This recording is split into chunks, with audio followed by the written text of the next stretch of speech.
अस्सलाम वालेकुम। आज हम क्लासिकल मैकेनिक्स में जनरलाइज्ड काइनेटिक एनर्जी को डिस्कस करेंगे। अब जनरलाइज्ड काइनेटिक एनर्जी को हम जिस टाइम या फिर काइनेटिक एनर्जी को जनरलाइज कोऑर्डिनेट में डिस्कस करेंगे, उसमें हमारे पास सबसे पहले हमें पता है, हमने वैसे प्रूव ये चीज़ करनी है, लेकिन हमें पता है कि हमारे पास जो काइनेटिक एनर्जी होती है वो इसके इक्वल होती है। अब यहाँ पे हमारे पास जो वी स्केयर है उसको हम एक्स डॉट के फॉर्म में लिख सकते हैं, और एक्स डॉट आई का मतलब ये बता रहा है कि वन डायमेंशन में है, मतलब एक्स कोऑर्डिनेट्स में आप कह लें। अगर हम इसे इस तरह करके भी लिख सकते हैं कि आर आर आई ये शो कर रहा है कि मतलब ये 3 डायमेंशंस में है। तो असल में हमने जिस टाइम ये प्रूफ करना है ना, तो उसके लिए हमारे पास पहले मतलब ये जो दूसरी काइनेटिक एनर्जी है ये होगी, और इसमें सबसे पहले जो हमारे पास ये आर डॉट आई है ये हमें फाइंड करना पड़ेगा, और इस इक्वेशन में हम फिर पुट करेंगे। अच्छा, उसके लिए सबसे पहले हमें पता है कि हमारे पास जनरलाइज कोऑर्डिनेट में जो आर आई होता है वो इसके इक्वल होता है, R I into Q1 Q2 Q3 up to Qn, और साथ टी का फैक्टर आ जाएगा, टाइम आ जाएगा।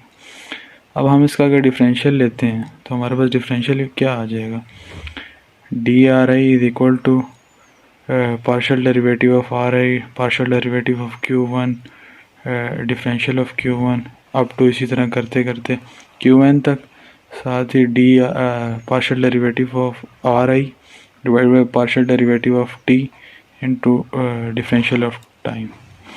अच्छा, उसके बाद हम नेक्स्ट स्टेप में हम टाइम के साथ जिस टाइम इसको डेरिवेट करेंगे तो हमारे पास कुछ इस तरह की फॉर्म आ जाएगी, ये चीज़ आ जाएगी, D R I is equal to ये D partial derivative of R I divided by partial derivative of Q1, और इसके साथ डिवाइड हो गया डिफरेंशियल ऑफ टी, और इसके साथ भी डिवाइड हो गया यहाँ पे आगे भी।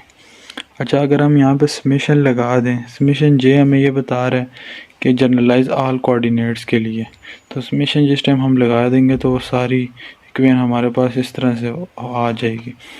अब इसी तरह ये देखें, जिस तरह Q1 Q2 Q3 up to Qn था, उसकी जगह यहाँ Qj आ गया, और यही differential of Qj divided by Q differential of T, plus इसी तरह ये differential of R I divided by R differential of T time के रिस्पेक्ट से। इसको हम Q डॉट जे की फॉर्म में भी लिख सकते हैं, बाकी सारी इक्वेशन इसी तरह नीचे आ जाएगी। अच्छा, अब हम ये जो आर आई डॉट है ना, आर डॉट आई, ये चीज़ इसको हम ना मल्टीप्लाई कर देंगे दोनों तरफ। जिस टाइम इस साइड में मल्टीप्लाई करेंगे तो हमारे पास वो स्क्वायर वाली टर्म बन जाएगी, दूसरी साइड में मल्टीप्लाई हमने की है। अच्छा, उसके बाद हमने जिस टाइम इस साइड पे मल्टीप्लाई कर दिया, स्क्वायर वाली टर्म आ गई दूसरी साइड पे।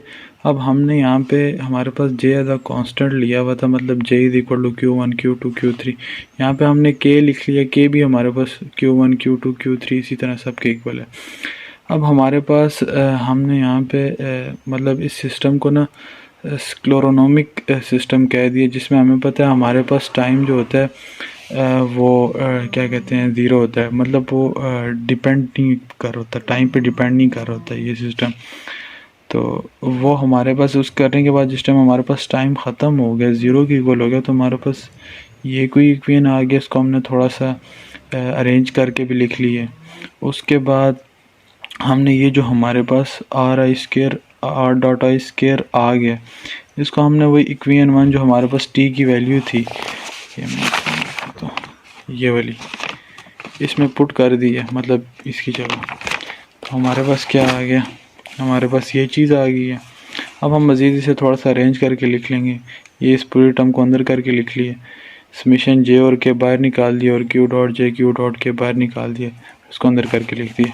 अब हम लेट कर देते हैं ए जे के इक्वल है। अब हमने ऐसा क्यों किया, क्योंकि असल में हम उसको दूसरी तरह भी लेके जा सकते थे, लेकिन उस तरह फिर वो बहुत ज़्यादा मतलब कॉम्प्लिकेटेड बन जाता है, इसलिए अपनी आसानी के लिए हमने ये किया।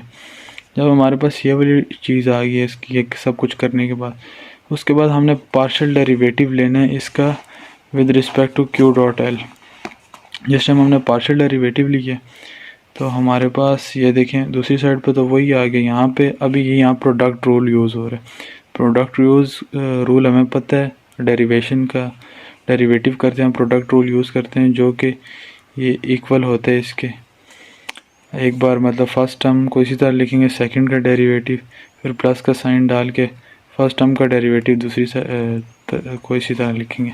इस तरह होता है, बाकी चीज़ें सारी इसी तरह आ जाएंगी। अच्छा, उसके बाद हम जिस टाइम इसका डेरिवेटिव ले लेंगे तो हमारे पास ये जो यहाँ पर ये वाला था ना, ये वाला, इसको हमने डेल के एल फंक्शन के कर देने इक्वल, जिसमें ऊपर के था और नीचे एल था, उसको हमने डेल के एल के इक्वल करना है और इसको डेल जे एल के इक्वल करना है। तो जिस टाइम हम ये कर लेंगे, तो जिस टाइम ये सब कुछ करने के बाद हम इक्वेशन में पुट कर देंगे, हमारे पास ये वाली इक्वेशन आ जाएगी। उसके बाद ये जो हमारे पास बाहर ए जे के एन है, इसको अंदर मल्टीप्लाई कर देंगे। जिस टाइम अंदर मल्टीप्लाई कर देंगे, दोनों के साथ सेपरेट हो जाएगा। अब ए जे के एस के एल हमारे पास एक चीज़ आ गई और ए जे के एस जे एल एक आ गया, डेल जे एल सॉरी। तो अब यहाँ पर जब ए जे के और डेल के एल होगा, यानी के 2 बार आ रहा है, तो वो 2 बार जो अगर आ गया तो हमने उसको छोड़ के ना जो बाकी है, यानी जे एल एक बार है, वो लिख देना। यहाँ पे जे 2 बार आ रहा है तो यहाँ पे ए के एल लिख देना। तो अब हम जब ये सब कुछ करने के बाद इसको इक्वल कर लेने के बाद जिस टाइम हम पुट करेंगे तो हमारे पास कुछ इस तरह से इक्वेशन आ जाएगी। उसके बाद हम मल्टीप्लाई कर देंगे बोथ साइड पे summation L into Q dot L. जिस टाइम हम ऐसा करेंगे दूसरी साइड पे तो ऐसे ही आ जाएगा, और इस साइड पे हमने यहाँ पे ना इसको क्यू डॉट जो एल जो था ना उसको अंदर कर दिया मल्टीप्लाई, मतलब समेशन एल को बाहर रखे और ब्रैकेट, जिस टाइम हम ब्रैकेट खोलेंगे ना उस टाइम हमारे पास, क्योंकि समेशन एल जे और के है ना हमारे पास, अब इस वाले अगर पोर्शन में देखा जाए ना तो यहाँ पे हमारे पास के नहीं है, जे एल है, तो इसके साथ समेशन जे लगाएंगे और समेशन एल लगाएंगे, क्योंकि इसके साथ के नहीं है, लगाने का फ़ायदा नहीं है। इसी तरह यहाँ पे समेशन जे नहीं है तो हमें यहाँ समेशन के और एल सिर्फ लगाएंगे, यहाँ जे लगाने का फ़ायदा नहीं है। अच्छा, उसके बाद हमने यहाँ लिखा from right hand side exclude L and for first function L is equal to K and for second L is equal to J. मतलब कि राइट हैंड साइड पे हमने ये लेट कर लिया कि एल हमारे पास, एल को हम एक्सक्लूड कर देंगे और एल की जगह हम फर्स्ट फंक्शन में के को पुट कर देंगे और जे को। ऐसा हम क्यों कर रहे हैं, क्योंकि ये करने से ना हमारे पास इक्वेशन सेम हो जाएगी। ये सब कुछ किया उसके बाद इक्वेशन हमारे पास सेम होगी, तो इसको 2 into summation of J summation of के ए जे के Q not of J Q not of के लिख सकते हैं।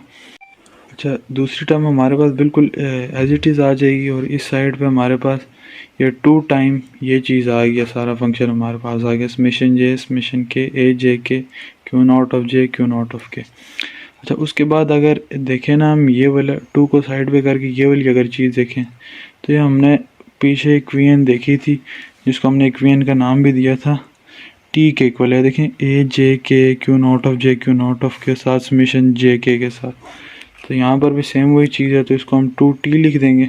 अब t अपनी जगह पे रहेगा, 2 दूसरी साइड पे जाएगा, तो t is equal to 1/2 summation L Q not of L del partial derivative of t with respect to Q not of L. ये हमारे पास प्रूव्ड हो गया। उम्मीद करता हूँ आपको समझ आ गई होगी। शुक्रिया।